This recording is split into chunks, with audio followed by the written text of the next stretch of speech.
This happened when I was really young. I'm talking second or third grade. It's hard for me to remember things clearly from that long ago, but this memory stands out for reasons you'll soon understand. It was a school day and it had been raining on and off all afternoon. After picking me up from school, my parents got called to an emergency at my grandparents' house about an hour away. My grandfather had fallen and they needed to get there immediately. Story 1. The storm night. I can't remember all the details, but I know they were supposed to come back home that night. While they were gone, though, the storm picked up like crazy and it became unsafe to drive long distances. So, instead of driving back home, they reluctantly decided to spend the night at my grandparents' house. I remember them calling me on the house phone and repeatedly apologizing for leaving me there by myself, even though I insisted I was fine and that I could take care of myself. My dad gave me a very specific list of things to do before bed. Lock all the doors and windows. Keep at least one house light on downstairs. Make sure all the blinds were closed. Don't answer the door for anyone. Typical stuff. At the time, I didn't understand why they were making such a big deal about everything. I wasn't quite old enough to realize how important it was to not leave kids my age home alone overnight. In fact, I was actually kind of excited to have the place to myself. It meant I could watch whatever I wanted on TV and stay up as late as I wanted. I obviously didn't have a TV or any kind of screen in my room, so I stayed downstairs in the living room watching cartoons on the couch. I told myself I'd do all that stuff my dad had requested right before going to sleep since I was planning on staying up all night anyway. But at some point later in the night, I fell asleep on the couch. No surprise there. I don't remember exactly what time I ended up waking up, but it was late enough for the TV to have gone into sleep mode, so probably 2 o'clock or 3 a.m. at least. I distinctly remember being much colder when I woke up. Nothing too out of the ordinary. I mean, temperatures drop at night, but the difference was significant enough for me to notice it immediately, even at that young age. I thought about just going upstairs to bed. But then I remembered the list my dad had given me. Even at that age, I knew he'd be disappointed if I didn't do it, and I really didn't want to get in trouble after they trusted me to stay home alone. So, I forced myself off the couch and went to check the windows and doors. I went around to the front door first. Locked. Good. Then I checked all the windows in the living room. All closed and locked. I went to the kitchen and checked those windows. Also locked. I closed all the blinds like my dad had asked. Then I went to check the back door. That's when my stomach dropped. The door was unlocked. Not just unlocked, it was slightly open. Maybe an inch or two. I stared at it for what felt like forever. I was pretty sure my dad had locked it before they left. I specifically remembered him checking it twice. My hands were shaking as I reached for the handle. I pushed the door closed and locked it, then checked it 3 times to make sure it was actually locked. I stood there for a minute, listening. The rain was pounding on the roof and against the windows. I couldn't hear anything else. I tried to tell myself that maybe the wind had blown it open. But that didn't make sense. The door had been locked. You can't blow a locked door open. I went back to checking the rest of the house. All the other doors and windows were locked. Everything seemed fine. I headed upstairs to my room, ready to crawl into bed and forget about it. When I got to my room, I finally realized just how bad the storm had gotten. Our living room is tucked into the center of the house, so I hadn't really been able to hear the full force of it from down there. My childhood bedroom has a big window, though, so I could hear everything. The rain was slamming against the glass like it was trying to break through. And every minute or so, there was a burst of lightning followed by thunder so loud it shook the house. I wasn't scared of storms at that age, but I do remember being concerned that a tree might fall on the house. That's probably why I had trouble falling asleep, even though I had been exhausted not even 20 minutes before. As I was lying there trying to fall asleep, I started picking up on these odd sounds. Every so often, there were these weird creaking sounds, like footsteps on wood. Thing is, my entire room is carpeted, so it couldn't have been coming from my room. At first, I thought it was the house settling or a tree swaying in the wind. But the sound didn't quite fit. Even then, I knew what houses sounded like during storms. This was different. It started bothering me after a while. For whatever reason, it wasn't the storm keeping me up. It was that sound. I couldn't take it much longer. So, I sat up in bed and looked around the room, not really sure what I was looking for. I listened hard, trying to drown out the sounds of the storm and focus on the creaking. Lightning flashed, illuminating the whole room for just a second. Everything looked normal. The room went dark again and I sat there perfectly still. About a minute later, lightning flashed again. And in that split second, I saw something that made my heart stop. My closet door was slightly open. It had been closed when I got into bed. I was 100% sure of it. I stared at the closet in the darkness, too scared to move. Had I left it open? No. I definitely hadn't. Another flash of lightning. The door was open wider now. Definitely wider than it had been a minute ago. Something had opened it. Something was in my room. I didn't scream. I didn't speak. I didn't even think. I just got out of bed as quietly as I could and walked toward my bedroom door. That walk from the bed to the door felt like it took an hour.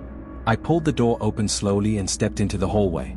Then I ran. I ran downstairs as fast as I could and dove under the dining room table. Then, and only then, I started crying. I didn't know what else to do. There was someone in my house, in my room, and my parents were too far away to help me. I'm not sure how long I stayed under that table, but at one point, I heard footsteps upstairs. Slow, heavy footsteps walking across the floor. Then they stopped. I held my breath, knowing that any sound I made could give away where I was hiding. Then I heard the footsteps coming down the stairs. They weren't normal footsteps. They were uneven, like someone limping or stumbling. Each step creaked loudly. The footsteps reached the bottom of the stairs and stopped. I could hear breathing. Heavy breathing, like someone who'd been running. Then the footsteps started again. They were walking through the living room, getting closer to the dining room. I can't tell you how scared I was. I really thought I was going to die. And then, from under the table, I saw them. I couldn't see their upper body, but I saw 2 bare feet walk into view. They were filthy, covered in mud and what looked like blood. The feet were pale and the toenails were long and yellowed. There were cuts all over them, like they'd been walking through broken glass or thorns. The person was stumbling, swaying back and forth like they could barely stand. And just as I thought it couldn't get any worse, they dropped something. It hit the floor with a loud clang. I couldn't see what it was, but it sounded heavy. Metal. I watched, frozen in terror, as the person just stood there. Not moving. Not bending down to pick up whatever they dropped. Just standing there. I could hear them breathing. That awful, raspy breathing. Then, finally, the feet started moving again. They walked past the dining room table, so close I could have reached out and touched them. The footsteps moved toward the kitchen. I heard them walking around, opening cabinets, knocking things over. Then I heard the back door open. The same door that had been unlocked when I checked it. The footsteps went outside. I heard them on the back porch, then fading away into the rain. I stayed hidden under that table for hours. I was too scared to move. Part of it was fear, but another part of it was shock. I couldn't process what had just happened. The next morning, when it was light outside, I finally crawled out from under the table. My legs were cramped and my whole body was shaking. I looked around the dining room. On the floor, right where the person had been standing, was a wrench. A big, rusty wrench covered in mud. I stared at it for a long time. Then I picked it up and hid it in the garage. I didn't want my parents to find it and ask questions. When my parents got home that morning, I didn't tell them what happened. I was terrified they'd be mad at me for not locking the back door properly. I thought they'd blame me for whoever got in. Everything went back to normal after that.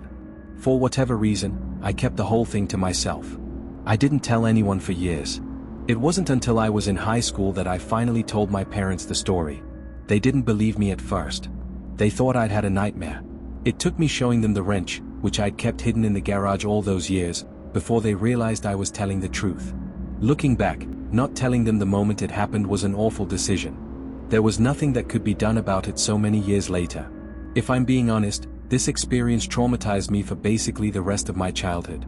I slept with a nightlight from then on, and I developed a severe fear of storms that didn't go away until I was in my 20s. I still have trouble explaining what happened that night. Who was in my house? How did they get in? What did they want? I'll never know. But I learned my lesson. Always lock your doors.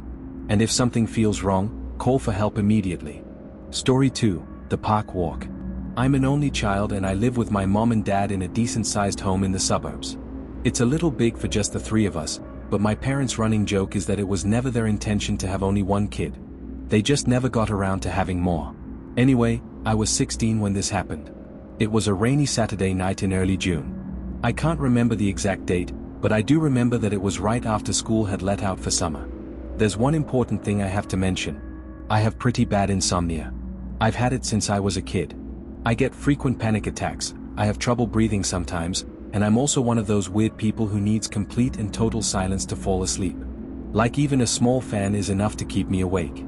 I've mostly learned how to deal with it, but sleepovers and vacations are still really difficult for me. People always tell me they love the sound of rain and that it helps them fall asleep, but it does the exact opposite for me. It doesn't rain often where I'm from, but every now and then we get these insane downpours that keep me up all night. This particular night, it wasn't a full-on thunderstorm, but it was raining heavily enough to keep me awake. No matter what I tried, earplugs, pillow over my head, white noise, I couldn't block out the sound of raindrops hammering against the roof. It was late, sometime after 1 a.m., when I accepted that I wasn't going to sleep anytime soon. So, I got out of bed and thought about ways I could tire myself out. Eventually, I decided to go for a walk in the rain. This wasn't the first time I had done this. Walking in the rain was actually something my parents encouraged when I couldn't sleep. We live in a very safe residential area, and there's a huge public park that borders our house.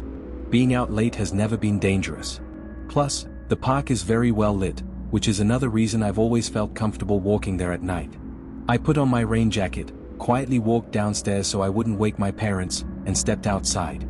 I purposely didn't bring my phone because I knew a phone screen would just keep me more awake. It was oddly peaceful outside. I've always loved nature, and seeing all the trees gently swaying in the wind with the rain streaming down was exactly what I needed. After about 20 minutes, I started to feel myself getting tired, which was a good sign. I turned around and started walking back toward my house, figuring I'd be able to fall asleep once I got back. As I was cutting through the park, I glanced toward the street and saw something strange. There was a dark shape lying in the middle of the road. At first, I thought it was a garbage bag or maybe some debris that had blown into the street. But the more I looked at it, the more I realized what it was. It was a person. Just lying there in the middle of the street, face down. I felt sick to my stomach. The only thought in my head was that they'd been hit by a car and were injured or dead. There was no other logical reason why someone would be lying motionless in the street, especially in the rain. As much as my gut told me to just keep walking and go home, I felt like I had to do something. My parents raised me to help people in need. So against my better judgment, I started walking toward the person in the street. As I got closer, I was able to make out what they were wearing. Dark jeans and a black hoodie. Based on their build, it looked like a man. I'm not sure if it was the situation or something else, but as I was walking toward the street, I realized for the first time that night how cold I was. The rain felt like ice. As I was getting close to the road, I heard a sound from somewhere behind me in the park. It was a weird, high-pitched sound. Almost like a scream, but not quite human. Like an animal in pain. Instinct took over and I whipped my head around, adrenaline flooding through me. I scanned the tree line but didn't see anything. The sound must have come from deeper in the park. But I'd never heard anything like it before, and the fact that I couldn't explain it made my fear spike. But that feeling was about to get 1,000 times worse. Because when I turned back around and faced the street, the person wasn't lying down anymore. They were sitting perfectly upright, staring directly at me. In that moment, everything started fading. My vision narrowed and I felt like I was going to pass out. The only thing keeping me conscious was the sound of rain all around me. Before I could react, the person stood up. Fast. Too fast for someone who'd just been lying unconscious in the street. And then they started running toward me. Full sprint. As they got closer, I could see their face. It was a man, probably in his 30s, with wild eyes and a twisted smile. And he was holding something in his hand. A knife. He was holding a knife. Up until that moment, I didn't know what it meant to truly fear for your life. I snapped out of my haze and ran as fast as I could in the opposite direction. As soon as I started running, I heard him yell, "I'm going to fucking kill you." The wet grass made it impossible to run at full speed. But my one advantage was that whoever was chasing me would have to deal with the same thing. I didn't want to lead him to my house, so I ran toward the densest part of the park, hoping I could lose him in the trees. I didn't look back once. I just ran like my life depended on it. Because it did. I ran deep into the wooded area and right when I thought I was going to throw up from exhaustion, I ducked behind a large tree and tried to catch my breath. I looked around but didn't see anyone. Or at least no one I could see in the darkness and rain. The only thought on my mind was how I was going to get home safely. I didn't feel comfortable moving yet, so I just waited there. I must have waited at least 30 minutes before finally stepping out from behind that tree. I took the long way home, going around the back side of the park and coming out several streets away from my house. No one followed me. I finally made it home and collapsed on my bed, soaking wet and traumatized. I never got an answer for anything that happened that night. That animal sound is honestly what confuses me the most. I have a hard time believing it was somehow related to the man who tried to attack me, but it's just too much of a coincidence. I think what happened is that the guy heard the sound too, looked up, saw me approaching him, and then decided to attack me for whatever reason. As for his motivation, I have no idea. Maybe he was on drugs. Maybe he was mentally ill. I know it's not a real explanation, but I can't think of a better one. I still live in the same house today, and even though several years have gone by, it's hard not to think about this experience every time it rains. Story 3, The River Campsite. I'm 31 years old, and one of the only things that's ever really helped me clear my head is camping. Not campgrounds or national parks where there's other people around. I'm talking true backcountry camping in the middle of nowhere. I grew up in Washington State, and I've spent the better part of my adult life learning to find those remote spots where you can still feel completely alone. This story took place about 6 months ago. I had just gone through a really difficult breakup, and let's just say I was going through it. I needed to be alone and process everything. So one Friday, I packed up my truck and headed out. I didn't have a specific plan. I just threw some gear together and decided to go back to a quiet riverside spot I'd found once before. It wasn't an official campsite or anything, just a small clearing you could reach if you followed a barely maintained forest road and then hiked in about 2 miles. I got there sometime in the late afternoon, but the second I turned down the dirt road that led to the trailhead, my stomach sank a little. There were already 2 vehicles parked there. A gray pickup truck and a white SUV. I couldn't see anyone around, but just knowing other people were out there kind of ruined the whole point of going to a remote spot. I sat in my truck for a minute, debating whether I should just turn around and find somewhere else. But I'd driven 3 hours to get here, and I told myself the river was long enough that we probably wouldn't even see each other. I grabbed my gear and started hiking in. The trail followed the river, and after about 25 minutes, I saw 2 men near the water. They were setting up fishing equipment, but something about the scene felt off. As I got closer, one of them quickly shoved something into a backpack and gave me this awkward smile. The other one called out, saying something about how they were just doing some fishing and target practice and didn't mean to startle me. I just gave a polite nod and kept walking. But as I continued down the trail, I couldn't help but replay the interaction in my head. It wasn't even what he said that bothered me. It was how rushed and defensive it came out. Like he was trying too hard to sound casual. I got that uneasy feeling you get when something doesn't quite add up. But I pushed it down. I found a spot about half a mile further down where the trees were thicker and the trail curved out of sight. It wasn't perfect, but it was tucked away enough that I felt like I had privacy. I set up my tent, pulled out a book, and tried to relax. It started raining lightly not long after, so I put on my rain jacket and just let the sound of the river and the soft rain calm me down. Later in the afternoon, I walked down to the riverbank to skip some stones and clear my head. That's when I noticed someone on the other side of the river. It was one of the men from earlier. The one who had called out to me. Only this time, he was alone. He spotted me and waved. I hesitated, then waved back, figuring it was better to be friendly. He yelled across the river asking for my name. I don't know why, but I shouted back my real name, Sarah, without really thinking about it. He stood there for a second after I answered.